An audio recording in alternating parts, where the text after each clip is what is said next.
Listo, me parece que ahí ya se está grabando, ¿verdad? Listo, listo. Muy bien, después necesito una capacitación yo para el manejo de Zoom, porque soy muy nueva en esto. El Meet lo conozco muy bien, pero Zoom todavía me fallan algunas cositas. Bueno, muy bien. Entonces, la primera palabra para que quede en la grabación. La primera palabra entonces es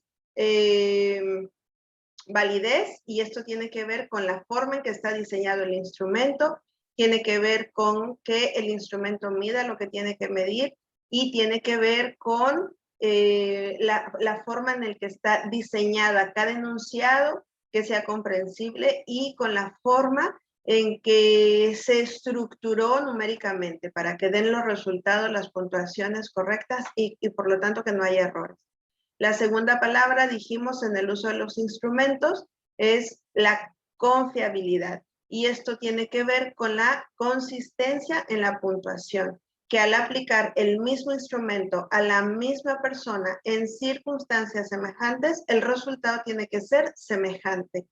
Y decíamos la vez pasada que hay dos criterios para esta confiabilidad, y una tiene que ver con la persona que contesta, las condiciones en las que la persona contesta. Por ejemplo, si está demasiado cansada, si tiene sueño, si ya comió, si no ha comido, no sé si está enferma, si está pasando por una crisis emocional severa, si está en algún estado psicótico, todo eso va a influir en el resultado, en la confianza o la confiabilidad del resultado. La otra característica que influye en la confiabilidad tiene que ver con la experiencia del evaluador o de la persona que aplica el instrumento.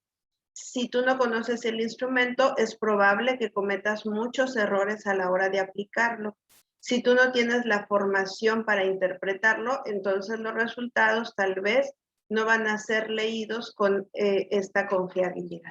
Por lo tanto, la confiabilidad puede ser temporal y puede ser del examinador.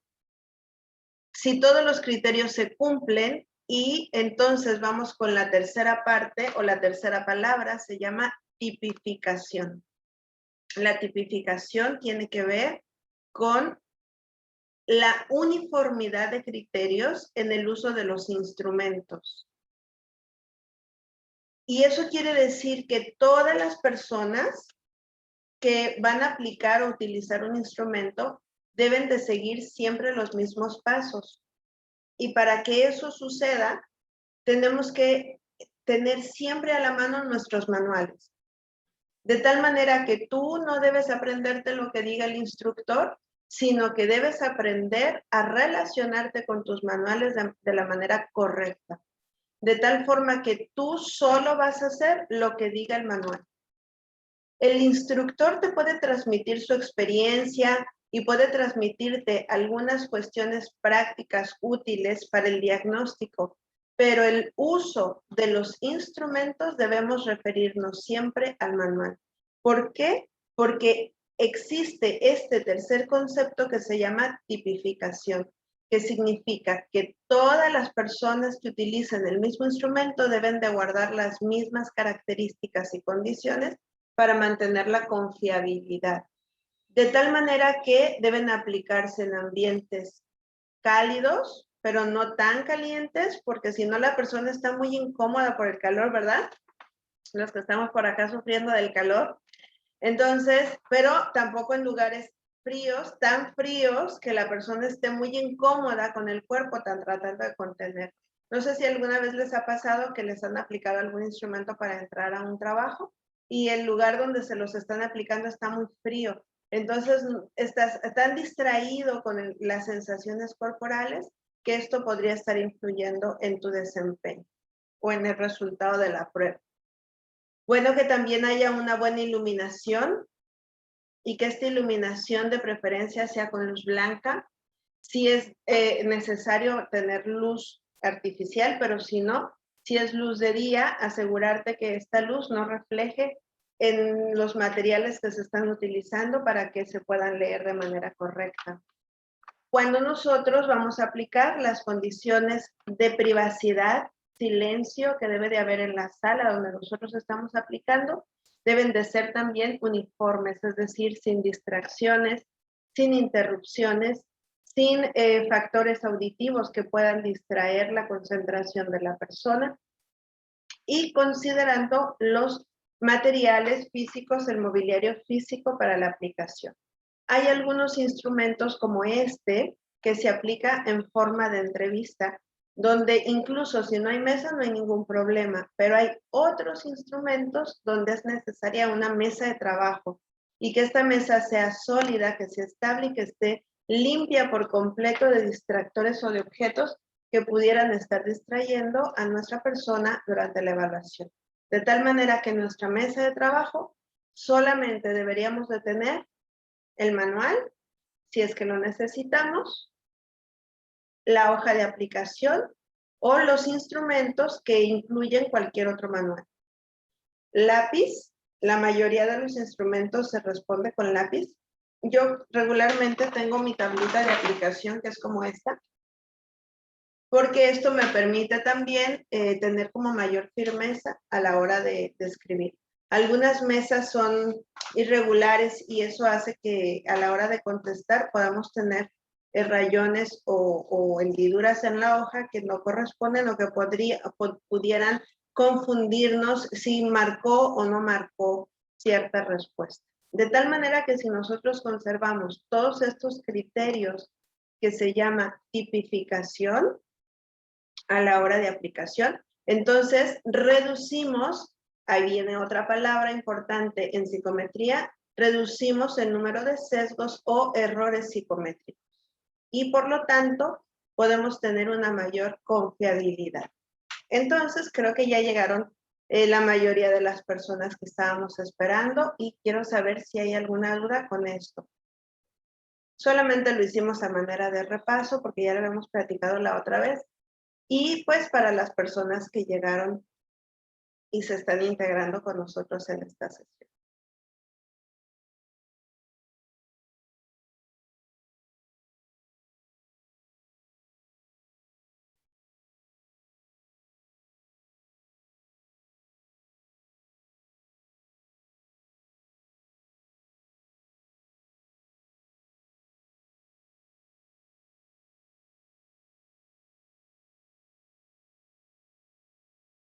Ahí me parece que ya pueden estar viendo lo que estoy compartiendo, ¿verdad?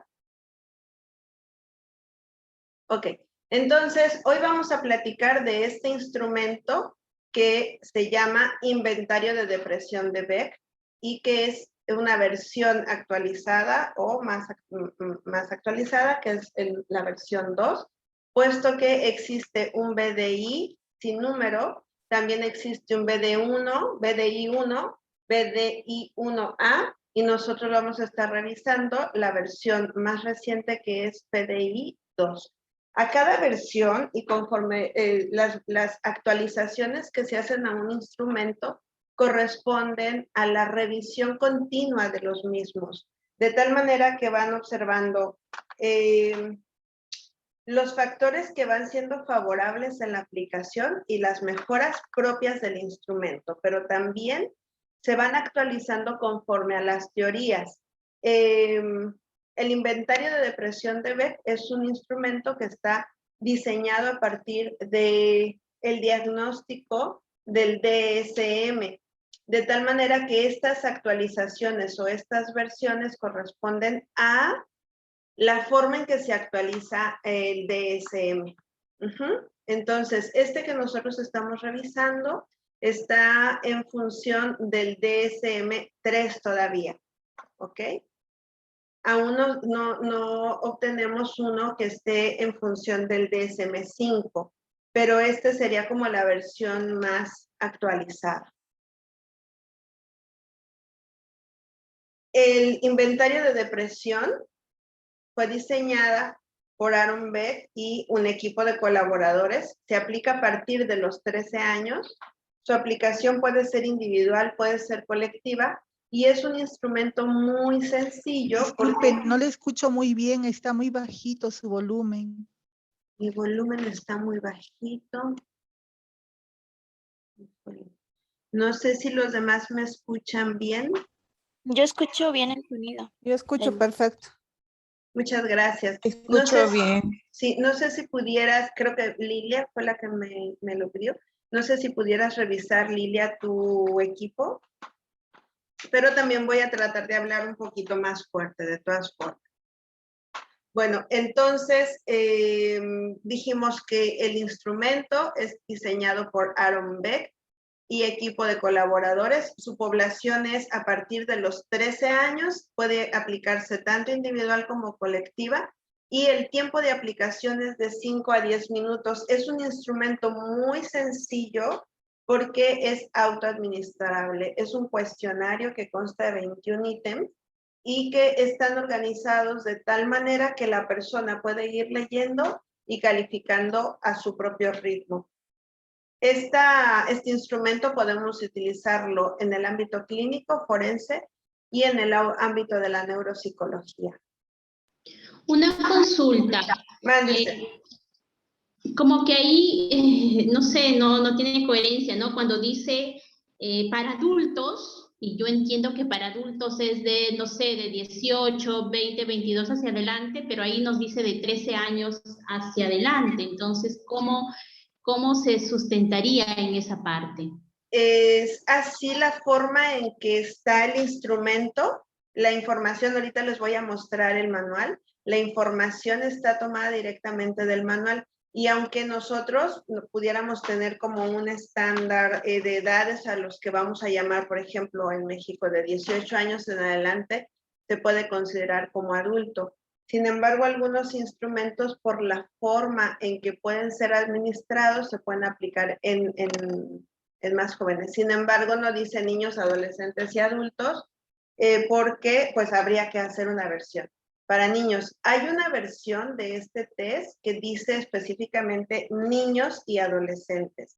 En todo caso, si la persona a la que estás evaluando notas que tiene una disminución o una inteligencia por debajo de la media, entonces sería mejor aplicar el otro instrumento. Si la persona que estás evaluando notas que puede tener un desempeño cognitivo superior, o de la media alta, entonces podrías utilizar este instrumento sin ningún problema. No sé si eso ayuda a la respuesta. Ya, bien. Muy bien, muchas gracias por tu pregunta. La confiabilidad, ¿se acuerdan que decíamos que tenemos confiabilidad y validez? En este instrumento la confiabilidad es del 72%, tiene validez, de contenido, constructo y predictiva, y la confiabilidad es del 0.8%, del 8% o del 80%, cual es una confiabilidad alta. La finalidad o el objetivo de este instrumento es medir la severidad de la depresión en adultos y adolescentes. Aquí está el concepto o el criterio de adolescentes. Y repito que existe una versión para niños y adolescentes que también podríamos considerar, depende de las características de nuestra población a evaluar.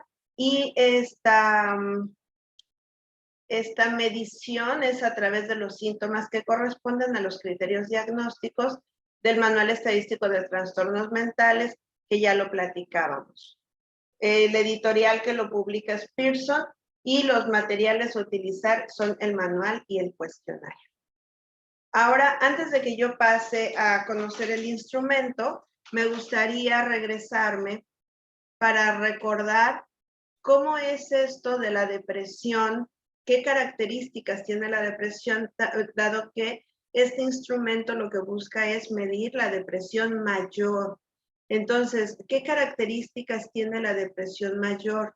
Aquí lo vamos a leer, pero me gustaría saber si alguno de ustedes identifica qué características o cómo nosotros podemos identificar la depresión mayor.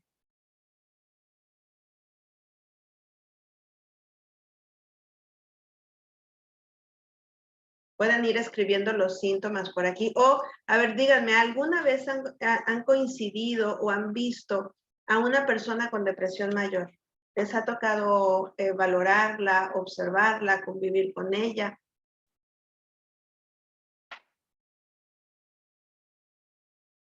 Pueden ponerme ahí en el chat, escríbanme. O pueden tomar el micrófono también.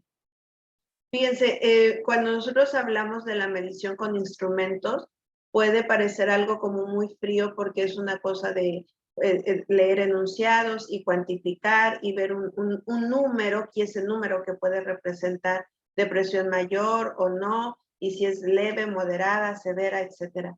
Pero cuando nosotros miramos a una persona con depresión, de verdad el dolor y el sufrimiento que las personas están experimentando pues son muy intensas.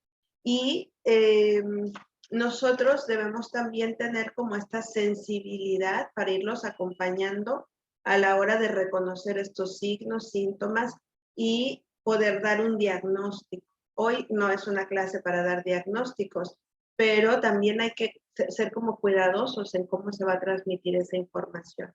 ¿Quién los trae? ¿Cómo llegan al consultorio? ¿Qué características nosotros debemos de tener como evaluar, como personas que estamos evaluando? En este primer momento, y que todavía no entramos a la parte de la psicoterapia, pero sí a la parte de la evaluación, todos los instrumentos requieren de nuestra parte la empatía, la sensibilidad. Antes de que nosotros apliquemos un instrumento, recordemos que existe todo un proceso de evaluación. Y en ese proceso de evaluación, la primera parte es crear este vínculo o este rapport con la persona, incluso aunque solamente sea un proceso de evaluación y que no vayamos a dar la terapia. Por ejemplo, en el ámbito forense, nosotros no continuamos con la persona más que en el momento de la evaluación. Sin embargo, es importante que tengamos esta sensibilidad, que creemos la empatía, que creemos el ambiente adecuado para que las personas puedan expresar lo más fielmente cómo se sienten. Y sí debe de existir este proceso de acompañamiento y de empatía a la hora de aplicar los instrumentos. Entonces, bueno, vamos a ver o a recordar para algunos que la depresión mayor debe tener por lo menos 5 o más de los siguientes síntomas y que estos deben haber estado presentes en por lo menos 2 semanas y representar un cambio funcional. Esta es otra de las características que ha cambiado en el instrumento. Antes estaba considerado de 1 semana hasta el día de hoy. La instrucción decía, contesta las siguientes preguntas según cómo tú te hayas sentido en la última semana, incluso el día de hoy. Dado que cambió la instrucción en los criterios diagnósticos, también en el manual se hace este cambio en la instrucción y entonces ahora la instrucción nos sugiere las 2 semanas a considerar. Así que dice que debe de haber la presencia de algunos de estos estados de ánimo, que puede estar deprimido, perder el interés, el placer. Y entonces vamos a irlos anunciando. Estado de ánimo deprimido la mayor parte del día, casi todos los días, según se desprende de la información subjetiva. Es decir, la persona es la que reporta o de la observación por parte de otras personas. A veces las personas con depresión mayor las tienen que llevar al consultorio, ya sea del psicólogo o del psiquiatra, porque ya no se mueven, están acostados en la cama, no se levantan en mucho tiempo, entonces los llevan, los acompañan. Así que la entrevista puede aplicarse tanto a la persona misma como a sus acompañantes. En niños este estado de ánimo puede caracterizarse porque están irritables. Ahorita yo tengo abierto aquí mi DSM y estamos leyendo directamente de él. Disminución importante del interés o placer en todas o casi todas las actividades, la mayor parte del día, casi todos los días. Pérdida importante de peso sin hacer dieta o aumento de peso. Y esto también puede ser porque sí están comiendo demasiado. Puede ser porque tengan demasiado apetito o porque perdieron el apetito, perdón. Insomnio o hipersomnia casi todos los días, es decir, quieren estar dormidos la mayor parte del tiempo. Agitación o retraso psicomotor casi todos los días y que esto es observable a simple vista por las personas que están a su alrededor. Fatiga o pérdida de energía casi todos los días. Sentimiento de inutilidad, culpa excesiva, que es inapropiada, sentimiento de sentirse inapropiado, y que este sentimiento puede ser casi delirante. Casi todos los días incluye autorreproche o culpa por sentirse enfermo o por no poder hacer lo que regularmente hacen. Disminución de la capacidad para pensar o concentrarse o para tomar decisiones casi todos los días de forma subjetiva o la observación de esto por otras personas. Pensamientos de muerte recurrentes y que no solo es miedo a morir, sino que puede haber ideas de suicidio, algún plan específico. Entonces, una de las cosas que nos puede preocupar de la depresión, bueno, además de que impacta en muchas áreas de nuestra vida, es esto, ¿no? Que pueda haber estas ideaciones suicidas. Y bueno, estos síntomas causan malestar clínicamente significativo, deterioro social, laboral u otras áreas importantes de su funcionamiento, de tal manera que incluso estas personas súbitamente pueden dejar de ir a trabajar o dejan de atender a personas. No sé, ahora me estoy acordando, por ejemplo, de un caso de una chica que ya era adulta cuando vino, pero me decía, yo me acuerdo que cuando mis papás se separaron, mi mamá se encerró en la casa y cerró todas las ventanas y entonces se la pasaba durmiendo todo el día. Mi hermana y yo éramos muy chiquitas y yo era la mayor y me tocaba atender a mi otra hermanita.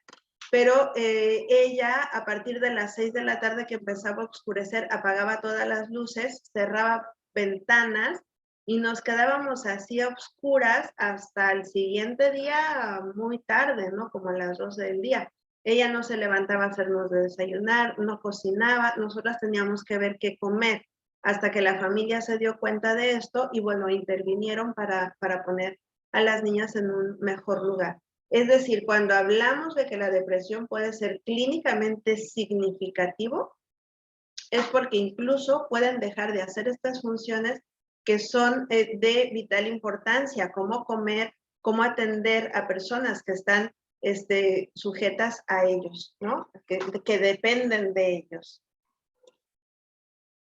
Y este episodio dice, no se puede atribuir a los efectos fisiológicos de alguna sustancia, ya sea por alcohol, ya sea por otro químico o afectación médica.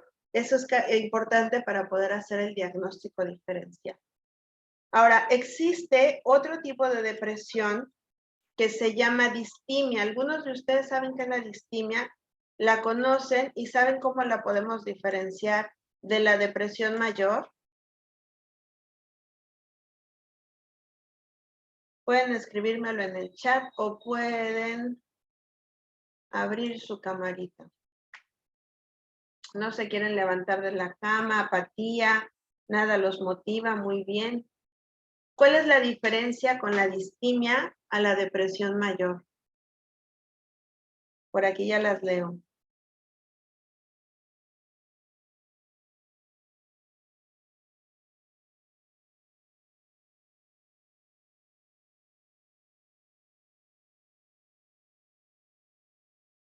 La distimia es una afectación que es continua, sí, asociada muy bien, gracias Lili, asociada a la baja autoestima, que también se sienten tristes, también están irritables. La diferencia es que son como más funcionales, es decir, no dejan de comer en absoluto, como en la depresión mayor, o no tienen estos periodos tan intensos de hipersomnia o de insomnio. Dice por aquí, poco apetito o sobrealimentación, pero es continuo, sí comen, pero de a poquito.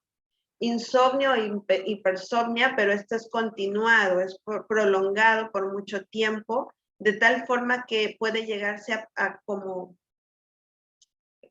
confundir con un trastorno de sueño o con algún problema personal de no poder dormir, porque energía o fatiga, si están irritables, baja autoestima, pero la diferencia es que no es súbito, son funcionales.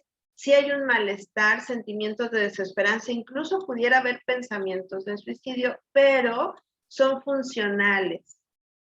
Van a trabajar, están relacionándose con las personas, aunque esta depresión también va deteriorando las relaciones interpersonales.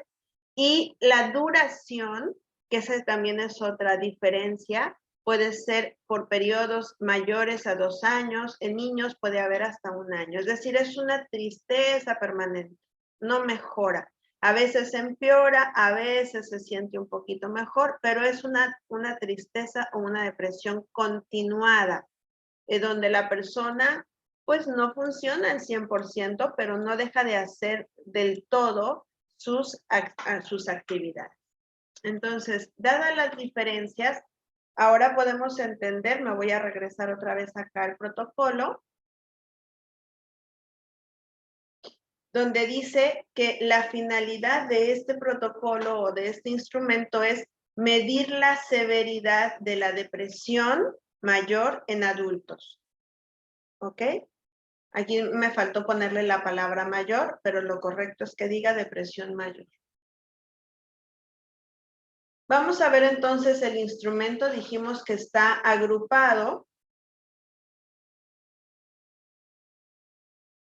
en una serie de ítems. Este instrumento que yo les estoy pasando ya tiene el modelo para calificar. Yo lo que les invito es que cuando ustedes lo pongan a la persona, eliminen estos números. Les voy a dar también la plantilla en Word para que puedan eliminar estos números y a la hora de imprimir, las personas reciban solamente los enunciados sin la puntuación correspondiente. Les invito a que vayan enumerando del 1 al 21 y conforme vayamos leyendo los ítems, ustedes puedan ir contestando su propio instrumento.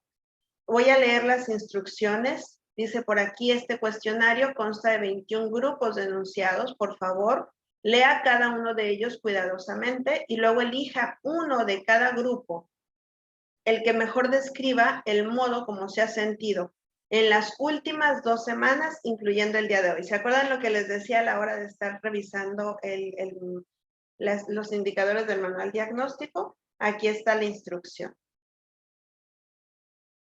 Las últimas 2 semanas, incluyendo el día de hoy. Marque en un círculo el número que corresponde al enunciado elegido. Si varios enunciados de un mismo grupo le parecen iguales o apropiados, marque el número más alto y verifique que no haya elegido en el grupo más de un ítem, incluyendo en los ítems 16 y 18. Ahorita vamos a ver las características de los ítems 16 y 18. Vamos a revisarlo. Y vayan poniendo 1 y elijan el número de enunciado. Pueden ir poniendo el resultado, el número que corresponde. Por ejemplo, 1, tristeza. En el grupo de tristeza dice, no me siento triste, me siento triste gran parte del tiempo, estoy triste todo el tiempo, estoy tan triste y soy tan infeliz que no puedo soportar. De este grupo de palabras, tú escoge uno, el que más se parece a ti, en cómo te has sentido en las 2 últimas semanas, incluyendo el día de hoy. En el grupo 2 corresponde a pesimismo. Fíjense cómo está diseñado el instrumento. Decimos, el diseño del instrumento tiene que corresponder siempre a una teoría. Y esta teoría es conforme al DSM. No estoy desalentado respecto a mi futuro. Me siento más desalentado respecto a mi futuro de lo que solía estarlo. No espero que las cosas funcionen en mí. Siento que no hay esperanza para mi futuro y que solo puede empeorar. Escoge uno de los enunciados y en nuestro ejercicio tú vas a colocar el número que corresponde. En el caso de nuestras personas, lo ideal es que subrayen cuál es el enunciado con el que más se identifican. Fracaso, no me siento como un fracasado, he fracasado más de lo que hubiera debido. Cuando miro hacia atrás veo muchos fracasos o siento que como persona soy un fracaso total. Y señala en el instrumento cuál es el puntaje que corresponde. Pérdida de placer. Obtengo tanto placer como siempre por las cosas que disfruto. No disfruto tanto las cosas como solía hacerlo. obtengo un poco de placer de las cosas que solía disfrutar, no puedo obtener ningún placer de las cosas que solía disfrutar. Elige una puntuación. Entonces podríamos poner aquí, sentimientos de culpa. Y recuerden que para el diagnóstico diferencial dice el manual, el DSM-5, que debe de haber por lo menos 5 de los criterios para que nosotros podamos decir que sí se cumple con el criterio de depresión mayor. En cuanto a sentimientos de culpa, no me siento particularmente culpable, me siento culpable respecto a varias cosas, me siento bastante culpable la mayor parte del tiempo, me siento culpable todo el tiempo. Y señala cuál es el número que corresponde a cómo te has sentido en las 2 últimas semanas. Este cuestionario debe de tener previo una entrevista clínica. Es decir, nosotros debimos haber hecho una entrevista inicial, conocer el motivo de consulta, observar cómo han ido progresando los síntomas, verificar la historia de la persona, la recurrencia de estos síntomas, para poder elegir una evaluación como esta y hacer el diagnóstico formal. Esto quiere decir que nosotros previo, pues estuvimos observando que los síntomas estaban presentes para elegir el uso de un instrumento específico. Aquí tenemos sentimientos de castigo. Pónganme por ahí si van siguiendo el cuestionario, si lo van contestando, si voy más rapidito. No me siento castigado. ¿Dónde vamos? ¿Ya podemos pasar la 9? Sí, está bien. Perfecto.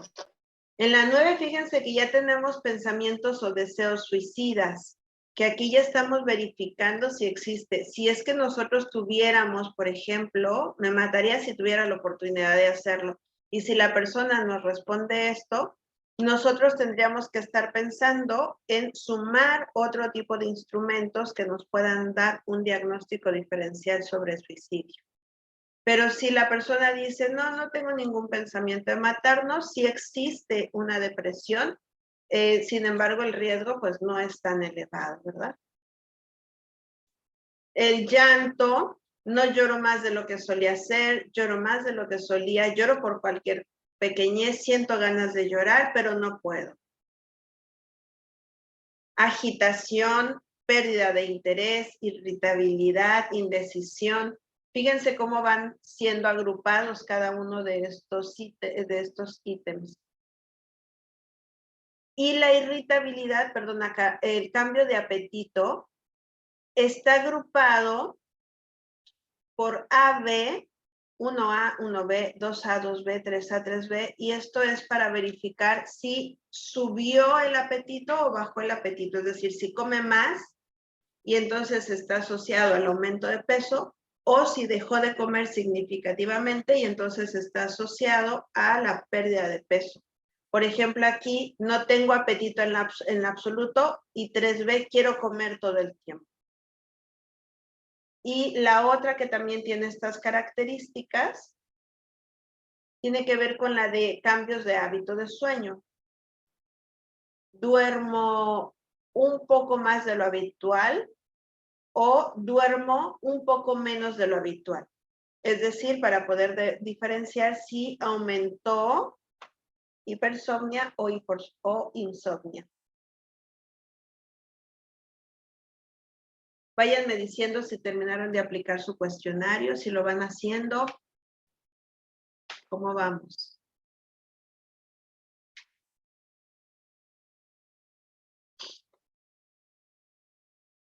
Entonces me regreso por acá. Vamos a revisar la aplicación.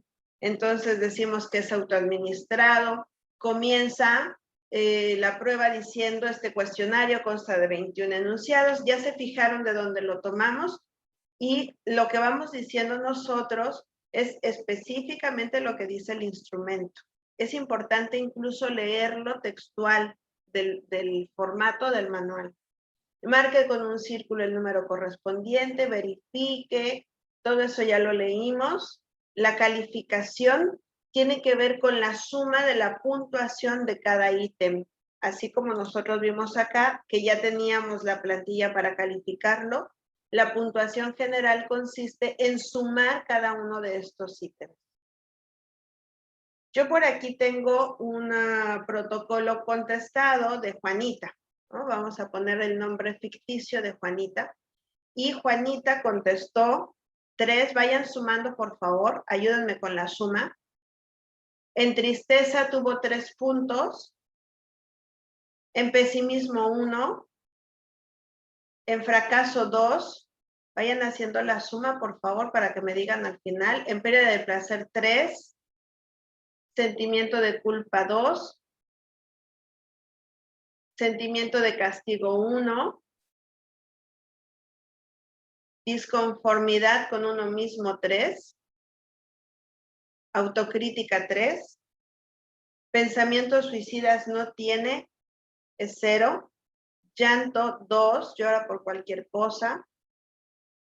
¿Cuánto llevamos hasta ahí? ¿Quién me dice?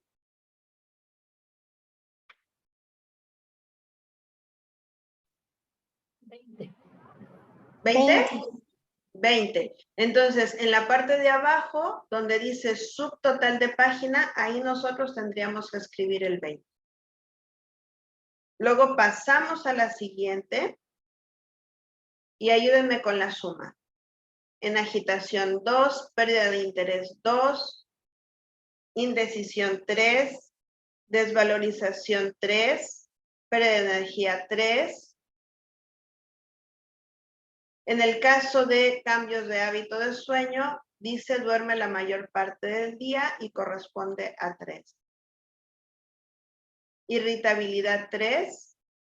En cambio de apetito, dice no tengo apetito en lo absoluto. Dificultad de concentración 3. Cansancio o fatiga 1.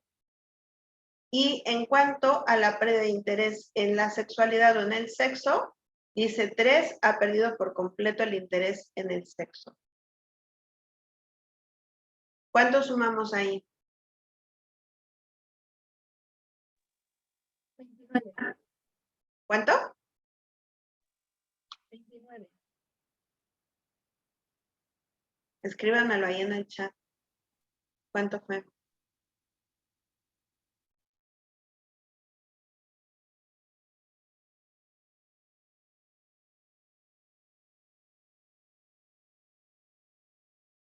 $29, entonces son 29 más 20. ¿Cuántos son?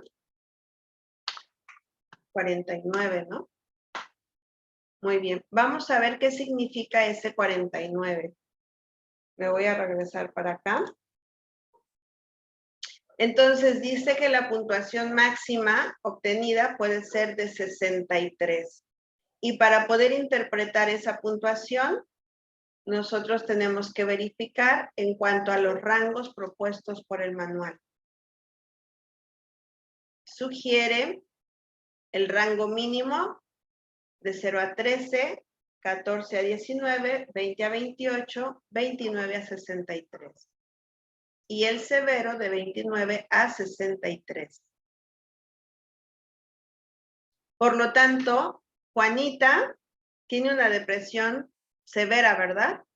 Que pudiera estar cumpliendo con las características de depresión mayor. Dado que nosotros ya tenemos el protocolo de Juanita, me voy a ir al informe. Hoy vamos a terminar prontito con este. Al informe psicológico. Y entonces aquí yo ya reporto los datos. Juanita, que tiene 29 años, de sexo femenino, su fecha de nacimiento, 10 de noviembre del 91, nació en Huancayo, ya le inventé ahí, le puse, pero nosotros podemos poner aquí del lugar de donde vengas. Su grado de instrucción es superior y la fecha de evaluación es el 11 de junio del 2021. El motivo de consulta es determinar si la sintomatología que presenta corresponde a una depresión a través del inventario de Beck. Y voy a contarles un poco la historia de esta Juanita que estamos evaluando, a la que corresponde el inventario, porque sí existe. Entonces, esta Juanita está separándose de su pareja, con la que ha mantenido una relación de 6 años, y en estos 6 años, pues se han separado muchas veces y han regresado muchas veces.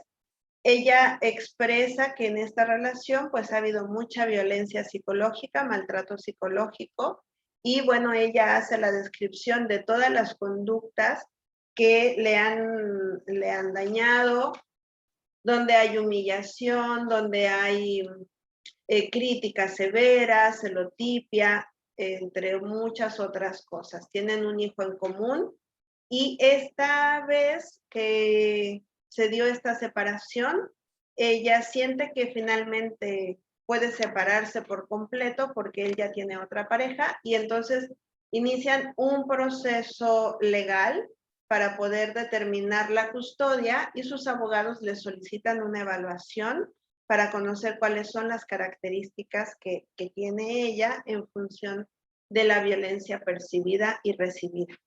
De tal manera que nosotros, para poder hacer esta evaluación, hicimos una entrevista clínica profunda, inicial, y después hicimos también una entrevista de historia clínica específica para la violencia familiar o la violencia de pareja, y elegimos el inventario de depresión, entre otros instrumentos, para poder hacer el diagnóstico sobre lo que le sucede a ella.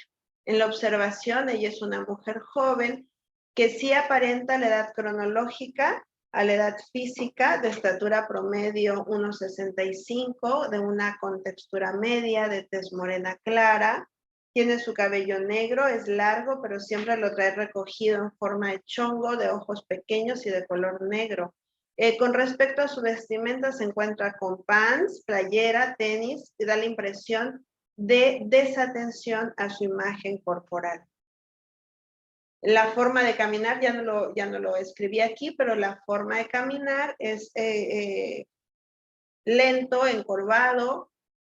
Al inicio de la evaluación se muestra nerviosa, suspira, también está triste, se ríe de nervios, pero a veces también llora cuando cuenta la historia, mueve constantemente las piernas, llora, ella expresa que llora la mayor parte del tiempo, y durante las sesiones de la evaluación también mostraba llanto excesivo sin poderse tranquilizar, expresa verbalmente que se siente muy triste por la ruptura de la relación de pareja y debido al maltrato psicológico continuado.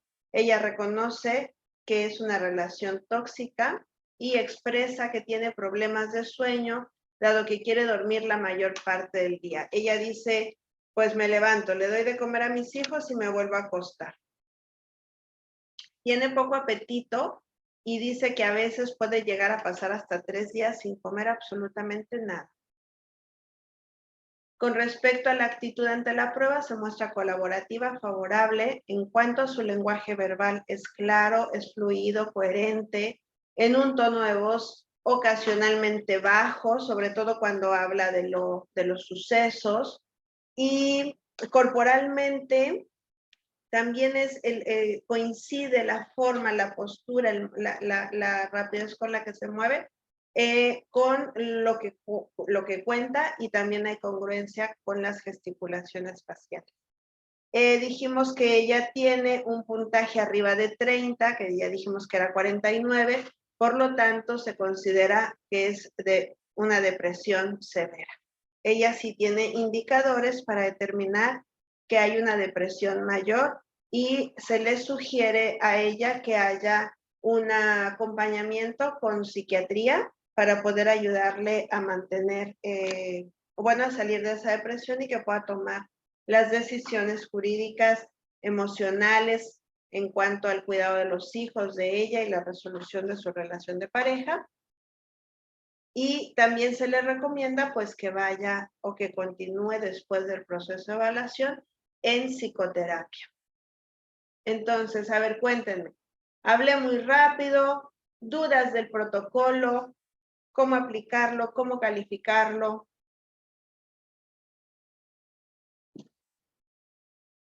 ¿Cómo vamos? Todo bien. Todo bien, perfecto. Gracias, Leslie. ¿Alguien más? ¿Dudas en la calificación, aplicación, interpretación?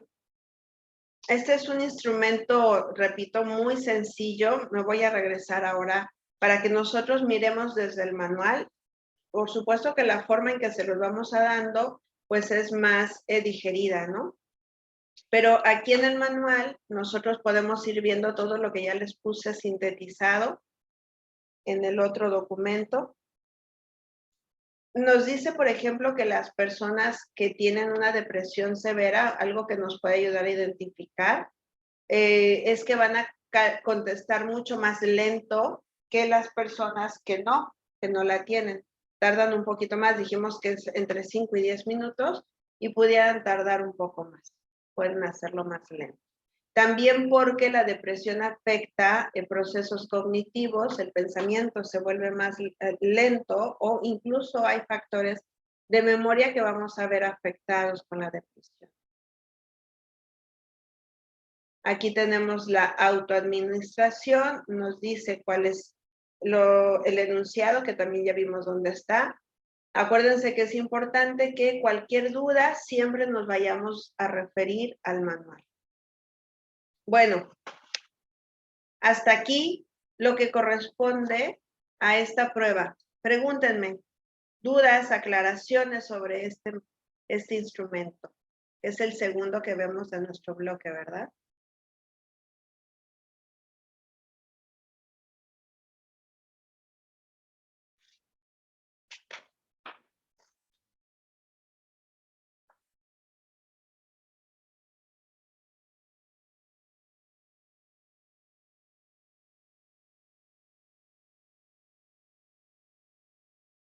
En el momento de reportar el resultado, hay que poner tanto la descripción cualitativa como la cuantitativa.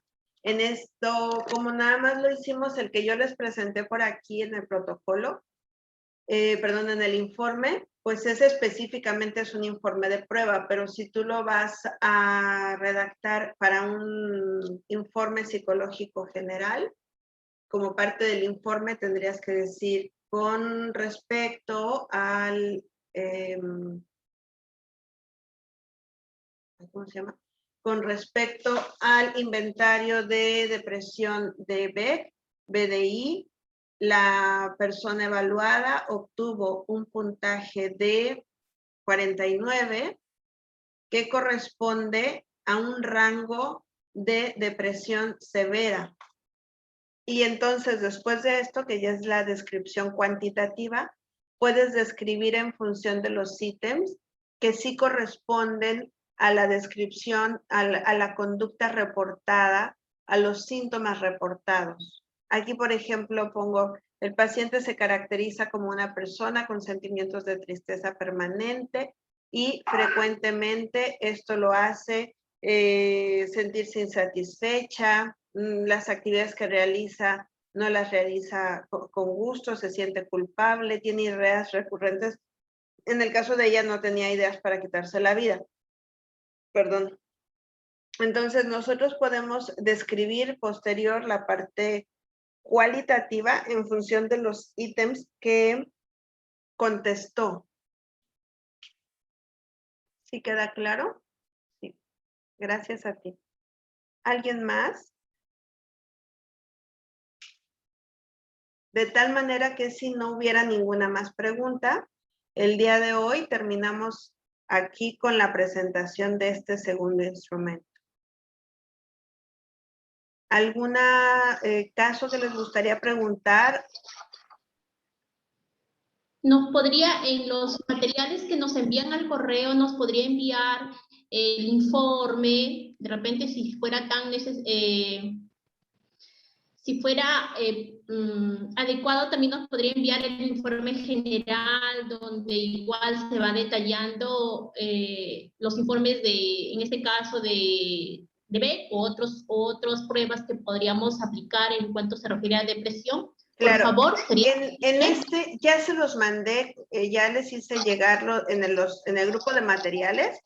Este que les puse aquí en la pantalla, ya se los compartí.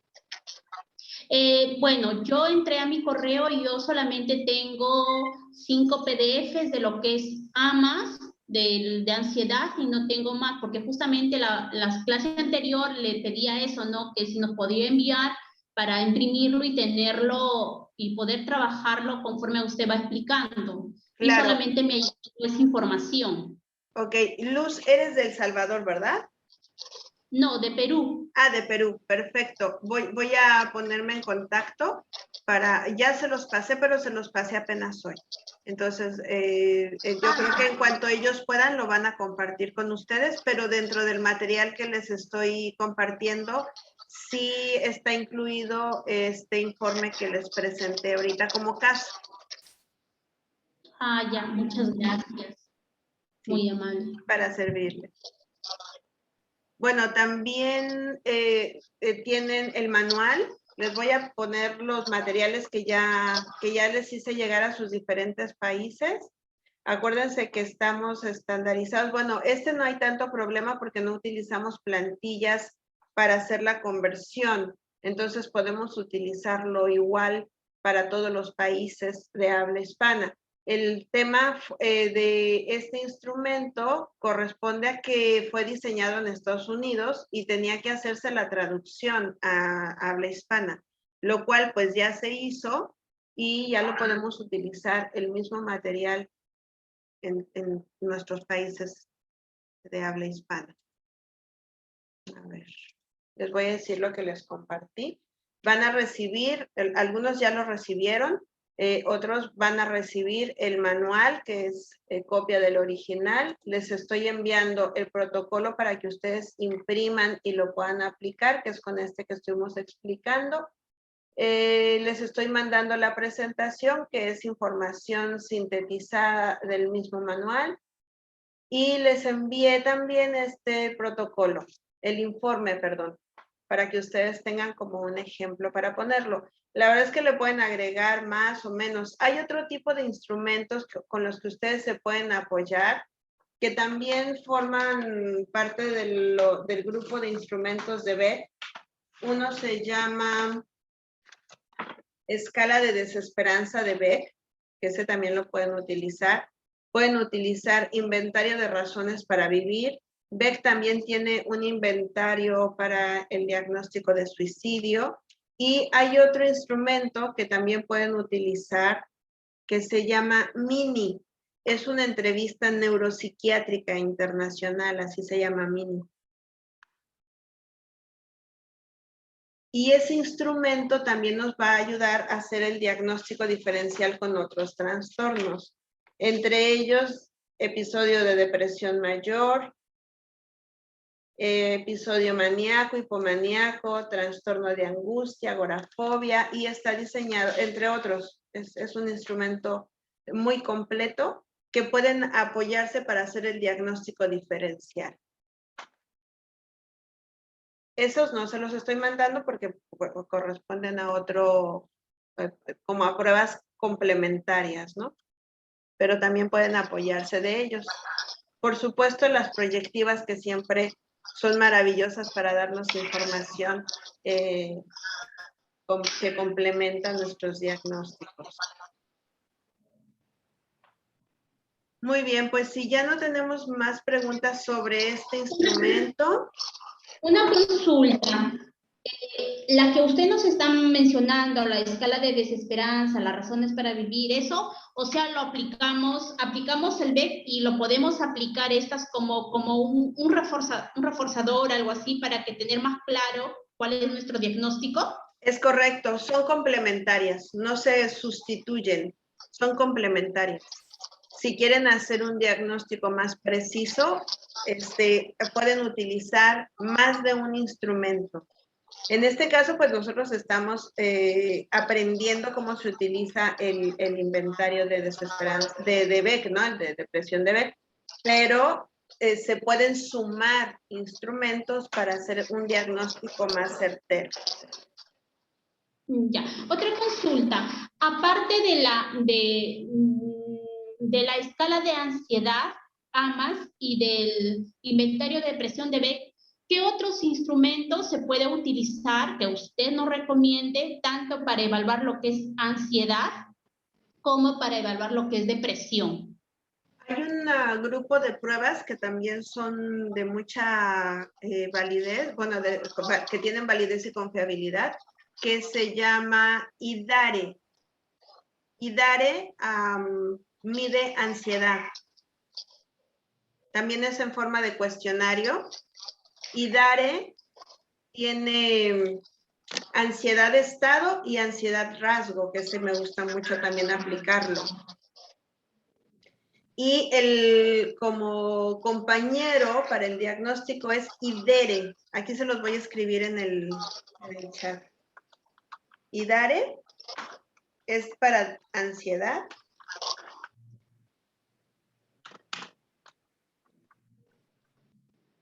Y este mide ansiedad estado y ansiedad rasgo.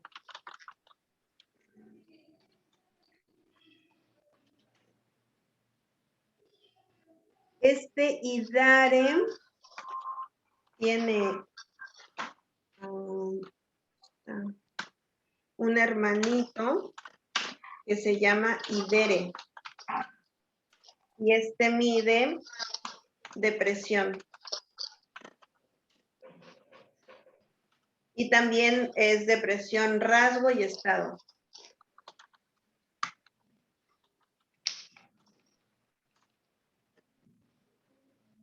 Esto es como para medir específicamente. En el caso, repito, de complementarios de Beck, tienen la escala de desesperanza, que pueden hacerlo, acompañar a la de depresión. En caso de identificar riesgo de suicidio, hay una escala de suicidio de Beck también. De riesgo suicida, así se llama. Y pueden utilizar el inventario de razones para vivir, que ese no es de Beck, pero también pueden apoyarse en este.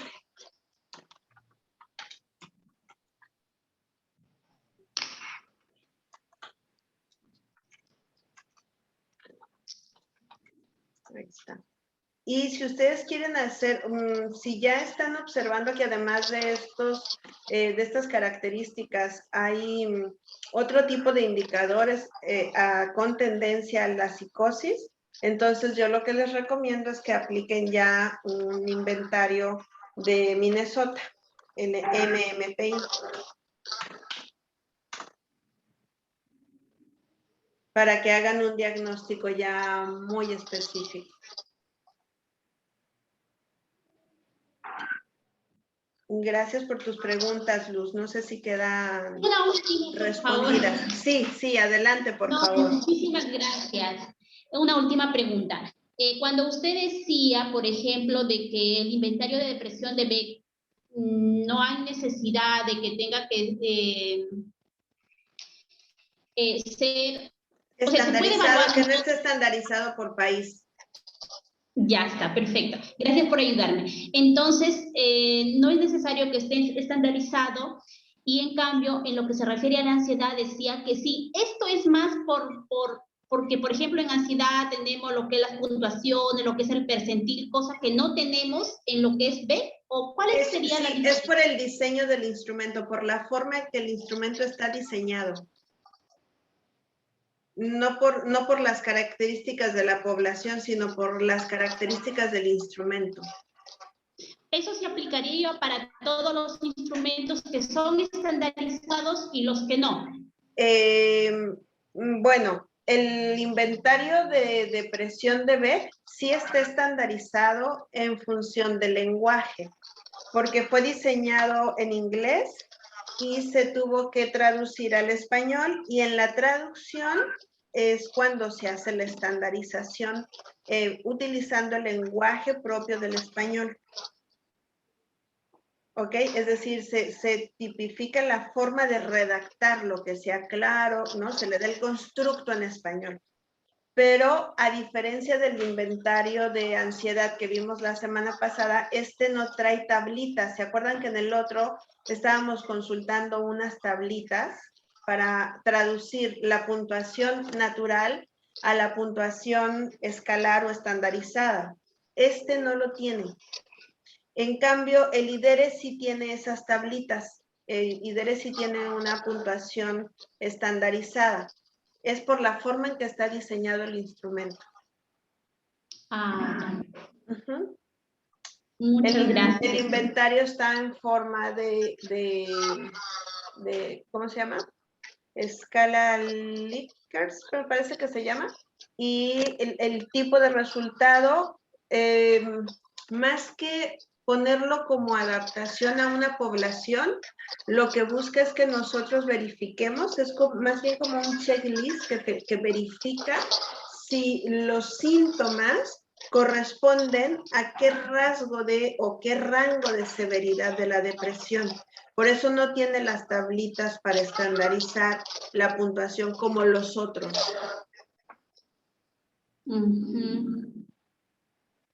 Sí. Gracias. Gracias a ti Muy por bien. las preguntas, Lucy. No sé si te contesté bien a todo, si quedó claro. Sí, muchas gracias.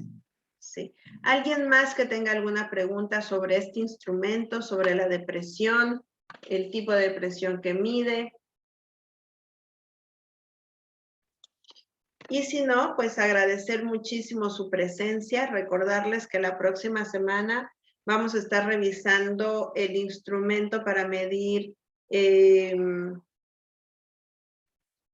estrés postraumático, es la escala de estrés postraumático, y pues los esperamos la próxima semana a las 7 de la noche. Voy a hacer todo lo posible porque el material lo reciban con tiempo para que lo puedan imprimir y lo tengan físicamente antes de la sesión, ¿ok? Les agradezco a todos su presencia, sus dudas, esperando que haya quedado todo muy claro, y si no, pues ya saben que quedo a sus órdenes, y les voy a dejar por aquí mi número, por si tienen alguna duda me pueden preguntar.